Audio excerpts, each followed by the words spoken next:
좋아요와 구독은 리턴극장 운영에 큰 힘이 됩니다.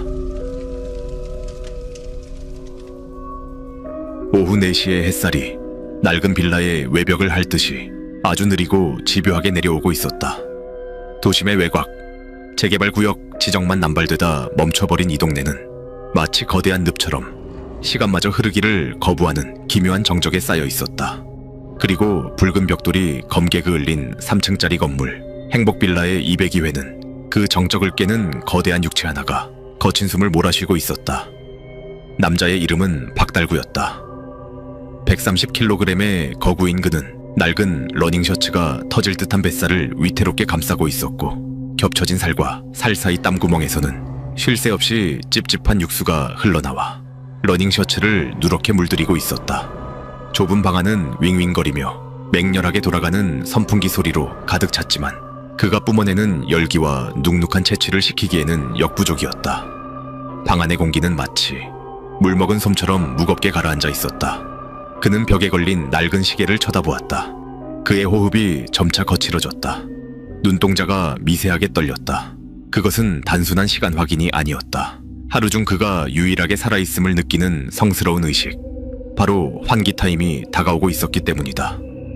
그는 결벽증에 가까울 정도로 집안의 공기에 집착했다. 과거 창문 하나 없는 1평짜리 고시원에서 며칠간 알아누웠다가 썩은 공기에 질식해 죽을 뻔했던 기억 때문이었다. 그때 그는 순환되지 않는 공기는 독이라는 것을 뼈저리게 느꼈다.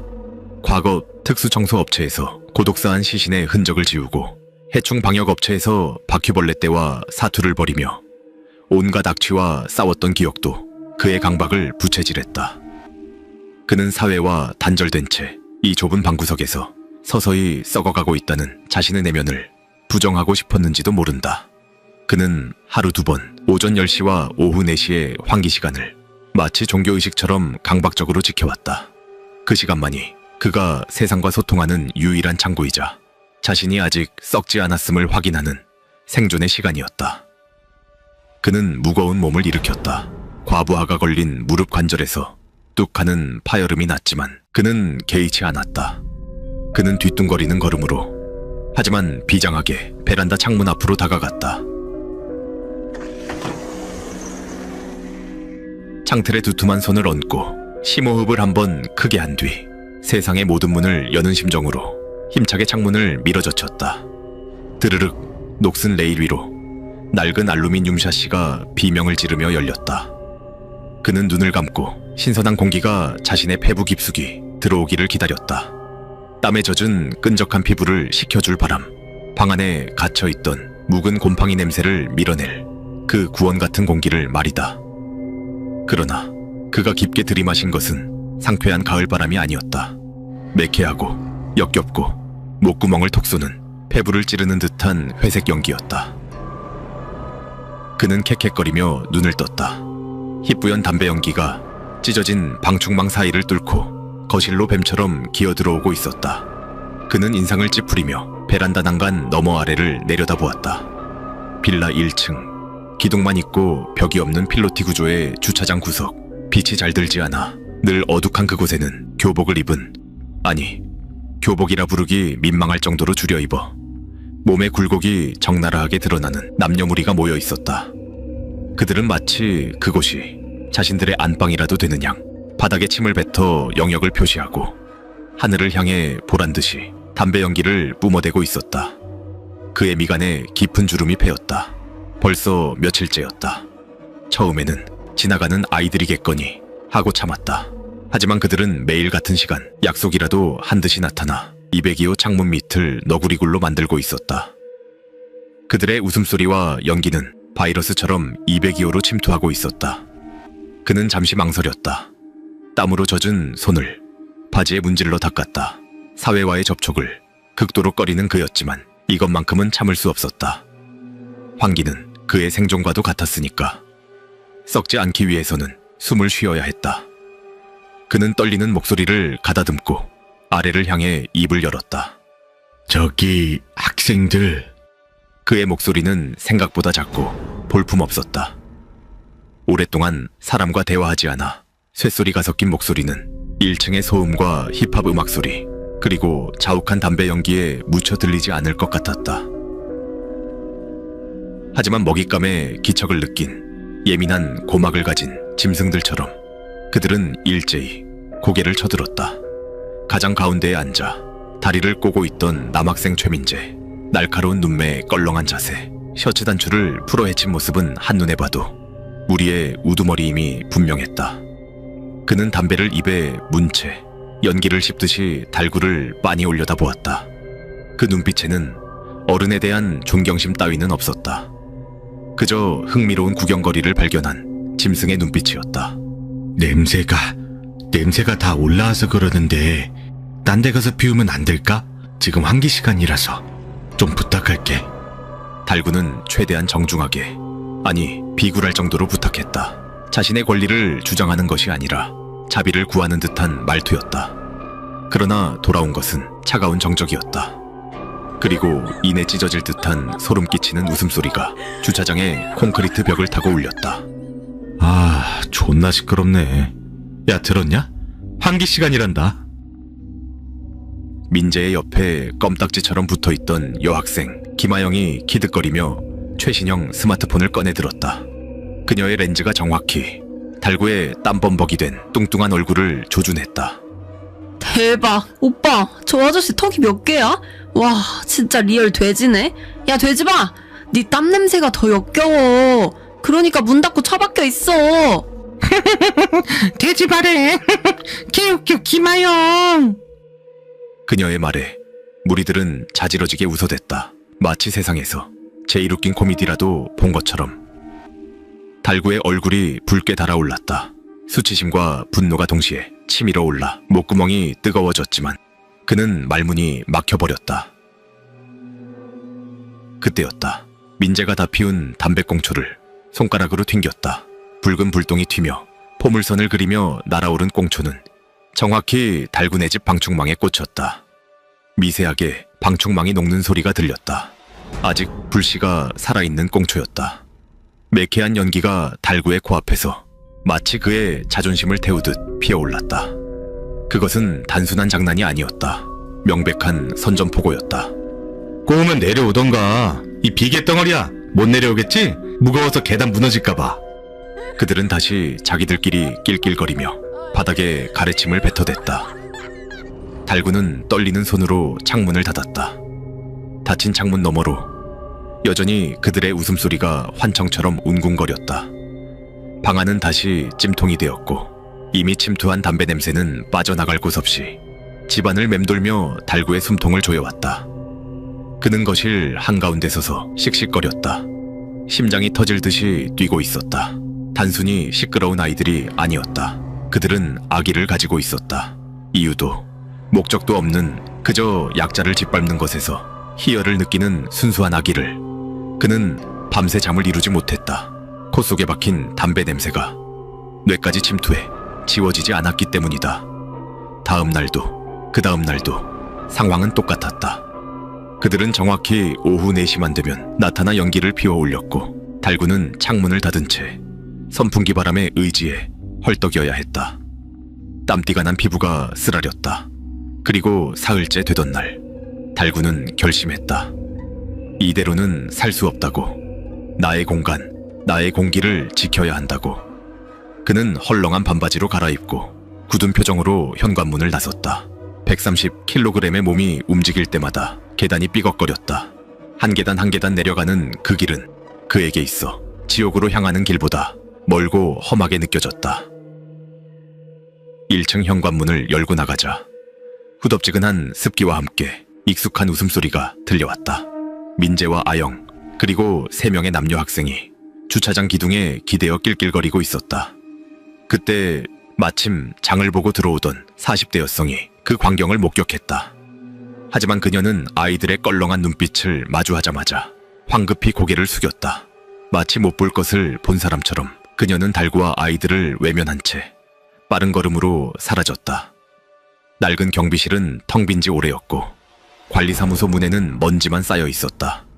이 낡은 빌라에서 거대한 몸뚱이를 가진 박달구를 도와줄 사람은 아무도 없었다. 그는 철저히 혼자였다. 달구의 거대한 그림자가 그들을 덮치자 왁자지껄하던 소음이 뚝 끊겼다.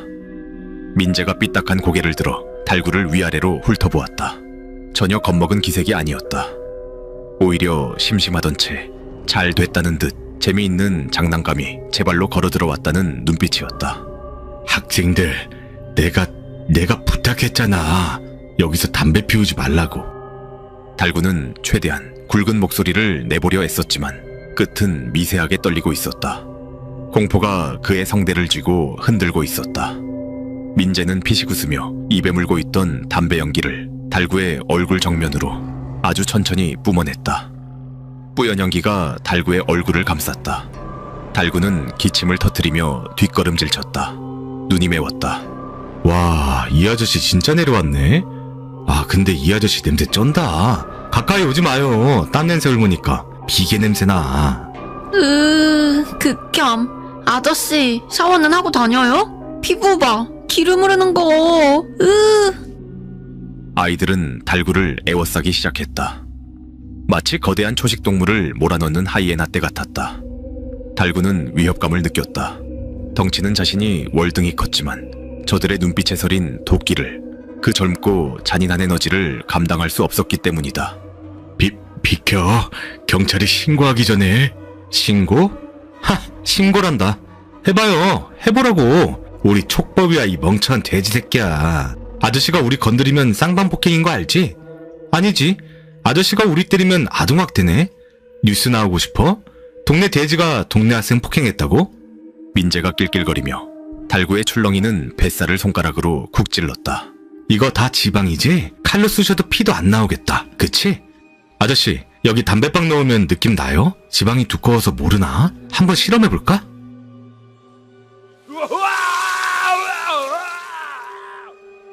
민재의 손에 들린 시뻘건 담배 불똥이 달구의 팔뚝을 향해 다가왔다.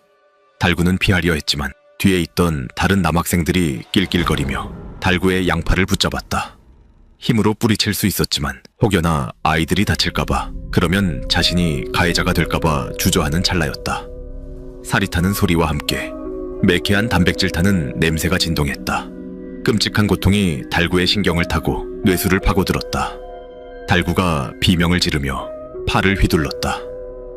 민재는 낄낄대며 뒤로 물러났고 아영은 스마트폰을 들이대며 연신 셔터를 눌러댔다. 플래시가 번쩍이며 달구의 일그러진 얼굴을 포착했다. 대박. 소리 지르는 거 봐. 진짜 돼지 멱다는 소리네. 이거 쇼츠 각이다. 제목 뭐로 하지? 우리 동네 뚱땡이 참교육? 조회수 폭발하겠는데? 달구는 화끈거리는 팔뚝을 부여잡았다. 검게 그을린 자국에서 진물이 배어나오고 있었다. 고통보다 더 참을 수 없는 것은 멸시였다. 인간으로서의 최소한의 존엄이 바닥에 지식여진 채 그들이 뱉은 가래침과 담배꽁초와 함께 뒹굴고 있었던 것이다. 아저씨, 좋은 말 할 때 꺼져요. 한 번만 더 내려오면 그땐 뱃살에 구멍 낼 줄 알아요? 알았어? 민재의 눈은 웃고 있지 않았다. 그것은 명백한 사르였다. 짐승이 먹잇감을 볼 때의 그 눈빛. 달구는 공포에 질려 뒷걸음질 쳤다. 그리고 도망치듯 네 발로 기어가듯 계단을 올라갔다. 등 뒤로 쏟아지는 그들의 조롱과 웃음소리가 날카로운 비수처럼 등에 꽂혔다. 202호 현관문을 걸어 잠그고 주저앉은 달구는 거친 숨을 몰아쉬었다. 눈물이 땀과 섞여 뺨을 타고 흘러내렸다. 그날 밤 달구는 악몽을 꾸었다. 온몸이 거대한 담배꽁초로 변해버린 자신이 아이들의 발에 밟혀 지식여지는 꿈이었다. 숨을 쉴 수가 없었다. 목구멍이 타들어가고 폐가 쪼그라드는 고통에 몸부림치다 깨어났을 때 그는 식은땀에 흠뻑 젖어 있었다. 그는 어둠 속에서 눈을 번뜩였다. 눈물로 젖어 있던 그의 눈동자에서 두려움이 사라지고 그 자리에 차갑고 묵직한 광기가 검은 기름처럼 들어차기 시작했다. 그는 비틀거리는 몸을 일으켜 냉장고로 향했다. 벌컥벌컥 물을 마신 그는 싱크대 구석에 처박혀 있던 낡은 철제공구함을 꺼냈다.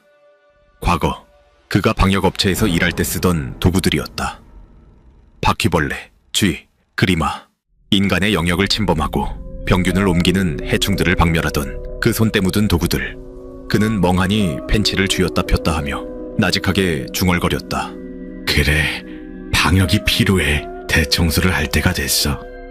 그 순간 그의 머릿속에서 그들을 지칭하던 학생, 아이들, 사람이라는 분류가 깨끗하게 삭제되었다. 그 빈자리에는 박멸대상이라는 붉은 도장이 찍혔다. 1층에 있는 그것들은 이제 그저 덩치가 조금 큰 말을 할 줄 아는 아주 시끄러운 해충일 뿐이었다. 해충을 잡는데 대화는 필요 없었다. 필요한 것은 오직 확실하고 고통스러운 그리고 완벽한 박멸뿐이었다. 그는 다음 날부터 창문을 완전히 닫았다. 암막 커튼까지 쳐서 빛 한 줄기 들어오지 않게 만들었다. 1층의 아이들은 달구가 겁을 먹고 숨었다고 생각했다. 그들은 더욱 기고만장해졌다. 밤늦도록 음악을 크게 틀고 술병을 깨뜨리고 고성을 질러댔다. 주민들이 항의했지만 그들은 적반하장으로 욕설을 퍼부었고 경찰이 와도 그때뿐이었다. 법은 멀고 그들의 주먹은 가까웠으니까. 하지만 그들은 몰랐다. 그들의 머리 위 202호에 닫힌 커튼 뒤에서 어떤 일이 벌어지고 있는지. 달구는 바빴다. 그는 인터넷으로 필요한 물품들을 주문했고 집안에 있는 재료들을 모으기 시작했다. 그의 거실은 이제 흡사, 미치광이 과학자의 실험실, 아니 도살장의 준비실처럼 변해 있었다. 그는 먼저 창고에 처박혀 있던 업소용 환풍기를 꺼냈다. 고깃집에서나 쓸 법한 강력한 모터가 달린 녀석이었다. 기름때가 낀 날개를 닦아내고 모터의 배선을 조작했다. 자신이 뿜어낼 죽음의 숨결을 아래쪽으로 강력하게 쏘아보낼 수 있도록 역회전 모드로 개조한 것이다. 전선을 연결하자 환풍기가 굉음을 내며 굶주린 짐승처럼 울부짖었다. 그 다음은 진짜 살충제를 만들 차례였다. 달구는 싱크대 하부장을 열었다. 그곳에는 과거 방역업체 폐업 당시 참아버리지 못하고 챙겨왔던 지금은 생산이 금지된 맹독성 산업용 살충제 원액들이 먼지를 뒤집어 쓴 채 잠들어 있었다. 인체에 치명적이라 사용이 엄격히 금지된 파라티온 계열의 독극물. 피부에 닿기만 해도 신경을 마비시키고 호흡근을 정지시키는 죽음의 액체였다. 바퀴벌레는 똥물을 뿌린다고 죽지 않지. 확실하게 죽여야 해. 그는 무표정한 얼굴로 드럼통 뚜껑을 열었다. 매운 냄새나 역겨운 냄새 따위는 필요 없었다. 오히려 놈들이 눈치채지 못하게 무색무취에 가까워야 했다. 그는 독극물 원액을 드럼통에 붓고 확산 속도를 높여줄 휘발성 알코올을 섞었다. 화학 반응으로 인해 드럼통 안에서 보글거리는 기포가 올라왔다. 그 위로 희미한 아지랑이 같은 독가스가 피어올랐다.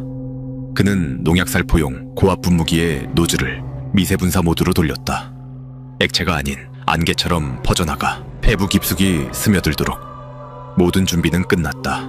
이제 필요한 것은 놈들이 가스실로 제 발로 걸어 들어오는 것뿐이었다. 그날 밤 비는 억수같이 쏟아졌다. 하늘의 구멍이라도 뚫린 듯 굵은 빗줄기가 도시를 때렸다. 천둥과 번개가 번갈아가며 밤하늘을 찢어놓고 있었다. 도시는 물에 잠기고 모든 소음이 빗소리에 묻히는 밤이었다. 밤 10시 역시나 그들은 왔다. 비를 피할 곳은 사방이 뚫려 있지만 지붕은 있는 필로티 주차장뿐이었으니까 거센 빗소리가 외부와 그들을 완벽하게 차단해주는 거대한 소음병 역할을 했다. 와, 비 오는 거 봐라. 하늘 뚫렸냐? 오빠, 근데 그 돼지 새끼 진짜 뒤진 거 아니야? 며칠째 코빼기도 안 보이는데? 뒤지면 좋지 뭐. 냄새 안 나고. 야, 술이나 까. 오늘 달리는 거야? 그들의 웃음소리가 빗소리를 뚫고 희미하게 2층까지 올라왔다. 달구는 어둠 속에서 그 소리를 듣고 있었다. 그는 천천히, 아주 천천히 베란다 창문 앞으로 다가갔다. 그는 방독면을 쓰고 있었다. 필터가 달린 기괴한 마스크 뒤로 그의 눈은 이미 인간의 것이 아니었다. 그것은 감정이 거세된 냉혹한 처형인의 눈이었다. 그는 베란다 창문을 소리 없이 열었다. 들이치는 비바람조차 그의 결의를 막을 순 없었다. 그는 개조한 대형 환풍기를 창틀에 끼워 넣었다. 환풍기가 아래쪽 그들의 정수리를 향해 입을 벌렸다. 달구는 고압 분무기에 펌프질을 시작했다. 압력이 한계치까지 차올랐다. 그는 환풍기의 전원 스위치에 손가락을 올렸다. 방독면 안에서 습기찬 숨소리가 거칠게 맴돌았다. 스위치가 켜지자 환풍기가 굉음을 내며 돌아가기 시작했다. 하지만 밖은 천둥 번개가 치는 폭우 속이었다. 환풍기의 소음 따위는 거대한 자연의 포효 속에 묻혀버렸다. 달구는 분무기에 방가쇠를 당겼다. 미세하게 분사된 고농축 독극물 입자가 환풍기에 강력한 하강 기류를 탔다. 빗줄기에 섞여 눈에 보이지 않는 죽음의 안개가 주차장 구석으로 빠르게 내려앉았다. 아무런 색도 냄새도 없었다. 그저 차가운 습기처럼 죽음은 조용히 그들의 호흡기로 스며들었다. 뭐야? 가장 먼저 반응을 보인 것은 깊게 담배 연기를 들이마시던 민재였다. 그는 갑자기 목을 움켜쥐며 바닥으로 고꾸라졌다. 비명조차 지르지 못했다. 기도가 순식간에 수축하며 폐가 굳어버린 것이다. 오빠, 왜 그래? 장난치지 마. 아영이 민재를 흔들다가 입을 틀어막았다. 숨이 쉬어지지 않았다. 마치 시멘트를 들이마신 것처럼 가슴이 딱딱하게 굳어왔다. 살려. 아이들은 하나둘씩 픽픽 쓰러졌다. 그 어떤 반항도 도망도 칠 수 없었다. 고통에 몸부림칠 새도 없이 신경계가 셧다운되고 있었다. 바닥에 떨어진 담배꽁초들이 빗물에 젖어 꺼져갔다. 그들의 생명도 그렇게 속절없이 꺼져가고 있었다. 주차장은 순식간에 고요해졌다. 방금 전까지 시끄럽게 울리던 웃음소리, 욕설, 음악소리가 거짓말처럼 사라졌다. 오직 빗소리만이 그 정막을 채우고 있었다. 그들은 바닥에 뒤엉킨 채 눈을 부릅뜨고 허공을 응시하고 있었다. 고통보다는 경악에 찬 표정으로 그들의 입가에서 하얀 거품이 빗물과 섞여 흘러내렸다. 완벽한 침묵. 달구는 그제야 분무기의 작동을 멈췄다. 그는 난간 너머로 아래를 내려다보았다. 움직이는 것은 아무것도 없었다. 꿈틀거리는 해충들은 모두 박멸되었다. 깨끗해졌어. 그는 방독면을 쓴 채 베란다 바닥에 주저앉았다. 죄책감은 없었다. 오히려 평생 느껴보지 못한 거대한 안도감이 밀려왔다. 몇 시간 뒤 지나가던 배달기사가 주차장에 쓰러진 학생들을 발견하고 신고했다. 곧이어 빌라골목은 붉고 푸른 경광등으로 가득 찼다. 하지만 이번엔 구급차가 아니라 과학수사대의 차량이 도착했다. 노란색 폴리스 라인이 주차장을 둘러쳤다. 현장에 도착한 형사들은 참혹한 광경에 말을 잇지 못했다. 외상은 전혀 없었다. 5명의 학생들이 거품을 물고 뒤엉켜 죽어있는 기괴한 현장. 이거 단순 사고가 아닌데? 독극물 중독 같아. 냄새는 안 나는데.